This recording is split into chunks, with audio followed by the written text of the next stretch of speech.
பார்த்தீங்கன்னா கைஸ் நம்ம ஏற்கனவே செமிஃபைனல்ஸில் வந்து மிதுன் ஆத்விக்னு ஒருத்தர் ஜெயிச்சிட்டாரு மேகவர்ஷன்ற ஒருத்தர் கிடச்சி இப்போ வந்து அவருக்கு ஆப்போனண்ட்டாக நிக்கில் தருன்னு ஒருத்தர் வந்திருக்காருங்க. அவர் பல்ல காமிச்சிட்டு இருக்காரு. ஜெயிப்பாரா மாட்டாருன்னு தெரில. Start game start now. பார்த்தீங்கன்னா முதல் இடத்துல நம்மளோட வெற்றிகரமான மிதுன் ஆத்விக் வந்து ஜெயிக்கிற நிலைமையில் இருந்தார்.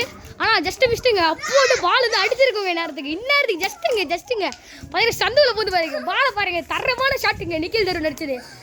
பால் விட்டு வருதுங்க. இங்கே பாருங்க என்னதான் செமையாக இருந்தாலுமே பிளேயர் தாங்க சொல்லி தாங்க ஆகணும், பாராட்டி ஆகணுங்க. விட்டு மிதுன் ஆத்விக்கை பாருங்க, நிக்கில் தருண் பாருங்க. ஃபைனல்ஸ் விட்டு செமிஃபைனல்ஸுக்கு இப்படி பார்த்தீங்கன்னா அப்படியே பறகுறாங்க ரெண்டு பேரும். பார்த்தீங்கன்னா காய்ஸ் இந்த கேமோட வின்னர் வந்து பார்த்தீங்கன்னா நிக்கில் தருண் தான். இந்த மிதுன் ஆத்விக் வந்து கொஞ்சம் அவசரப்பட்டார். அவராலே அவரோட பாலை மெரிச்சு தோற்று போயிட்டாரு. இந்த கேமோட வின்னர் மிதுன் ஆத்விக். அடுத்தது வந்து பார்த்தீங்கன்னா செமிஃபைனல்ஸ் ரவுண்டு 2க்கு போகிறாங்க. நிக்கில் தருண் இன்னொருத்தவங்க கூட வருவாங்க. அது தர வீடியோவில் பார்க்கலாம்.